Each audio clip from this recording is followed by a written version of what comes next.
Matapos ang napakasakit na pagkatalo ng Blue Lock Japan laban sa France, hindi agad aksyon ang sumalubong sa mga mambabasa sa Chapter 351. Sa halip, mas pinili ng may akda na ilagay ang spotlight sa isa sa pinakamahalagang tema ng buong serye, ang tunay na kahulugan ng ego. At sa totoo lang, ito ang isa sa mga chapter na maaaring walang goal, walang matinding dribble, at walang explosive na laban. Ngunit napakalaki ng magiging epekto nito sa direksyon ng kwento sa mga susunod na kabanata. Nagsimula ang chapter sa pagpapakita ng kasalukuyang sitwasyon ng Under-20 World Cup. Habang ang ibang malalakas na bansa gaya ng Germany at Spain ay patuloy na nananalo at nagpapakita ng kanilang dominasyon, lalong lumalalim ang problema ng Japan matapos ang kanilang pagkatalo. Lumabas ang standings at naging malinaw na wala ng puwang para sa pagkakamali. Ang susunod nilang laban sa England ay halos parang isang do or die match na para sa Blue Lock Japan. Ang pressure ay nasa pinakamataas na antas at bawat manlalaro ay kinakailangang magpakita ng bagong antas ng paglago kung gusto nilang manatiling buhay sa torneo. Pagkatapos nito ay bumalik ang kwento sa loob ng locker room at training area kung saan patuloy pa ring iniisip ng mga manlalaro ang dahilan ng kanilang pagkatalo. Sa mga nakarang chapter, nagkaroon ng mainit na debate tungkol sa konsepto ng ego. Ngayon, mas lumalim pa ito. Si Ego Jinpachi mismo ang nagbigay ng panibagong hamon sa mga manlalaro. Sa halip na direktang sabihin ang sagot, pinaisip niya sila sa tanong na, ano nga ba talaga ang ego? Isang simpleng tanong, ngunit sapat upang guluhin ang isipan ng buong koponan. Habang nag-iisip ang lahat, napansin ni Isagi na magkakaiba ang interpretasyon ng bawat manlalaro tungkol sa ego. Para sa iba, ito ay pagiging makasarili. Para naman sa iba, ito ay walang sawang pagnanais na manalo. May ilan ding naniniwalang ito ang kanilang tunay na pagkatao bilang striker. Dahil dito, napagtanto ni Isagi na marahil ang dahilan kung bakit hindi sila nagkaintindihan sa laban kontra France ay dahil hindi nila tunay na nauunawaan ang ego ng isa't isa. Isa sa pinakamahalagang revelasyon ng chapter ay nang ipaliwanag ni Ego Jinpachi na ang ego ay hindi simpleng kagustuhan lamang. Ayon sa kanya, maraming tao ang gustong maging matagumpay, ngunit kakaunti lamang ang may tunay na ego na kayang itulak sila hanggang sa sukdulan. Ang ego ay hindi basta pangarap. Ito ay isang uri ng paniniwala at pamumuhay. Ito ang direksyong sinusundan ng isang tao sa kanyang buhay. Ito ang dahilan kung bakit patuloy siyang sumusulong kahit paulit-ulit na nabibigo. Dito rin muling binigyang diin ni Ego na ang pagkatalo ng Japan ay hindi dahil mas mahina sila sa France. Hindi rin daw ito simpleng resulta ng maling taktika. Para sa kanya, natalo sila dahil may mga manlalarong hindi lubos na naniwalang sila ang pinakamahusay sa mundo.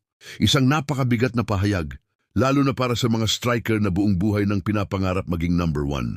Ngunit sa pananaw ni Ego, kung may kahit kaunting pagdududa ka sa sarili mo, hindi mo kayang maabot ang pinakamataas na antas ng football.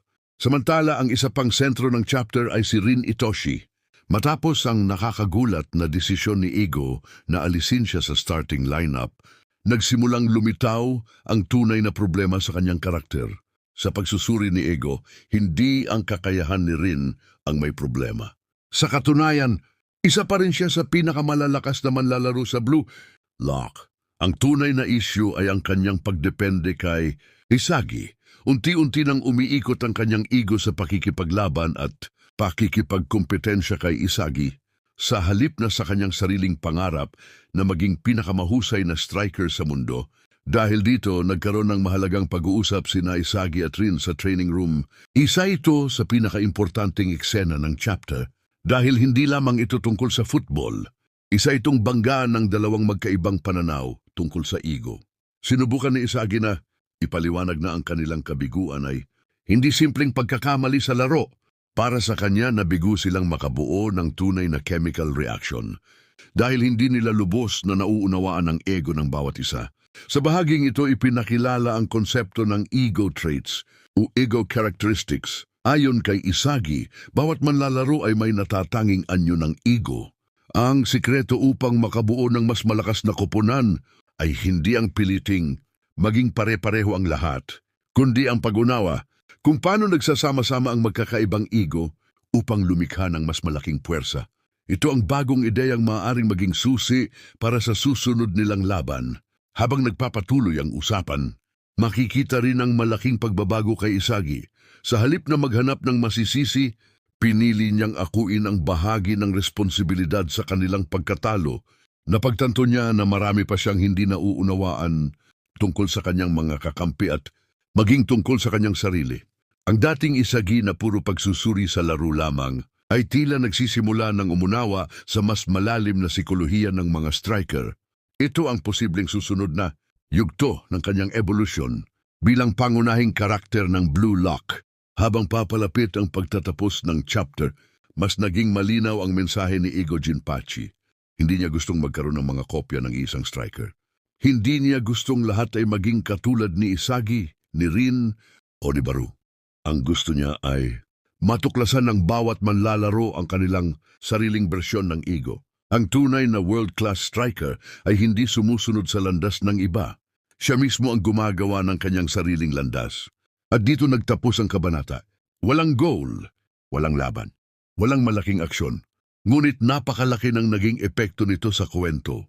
Ang chapter 351 ay nagsilbing pundasyon para sa susunod na yugto ng Blue Lock. Ipinakita nito na ang pinakamalaking kalaban ng mga striker ay hindi palaging ang koponang nasa kabilang panig ng field. Minsan ang pinakamalaking hadlang ay ang sarili nilang pag-unawa sa kanilang ego.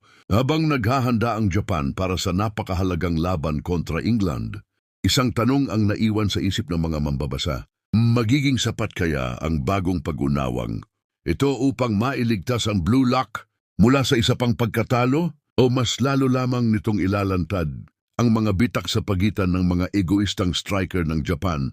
Ang sagot ay malalaman natin sa mga susunod na kabanata.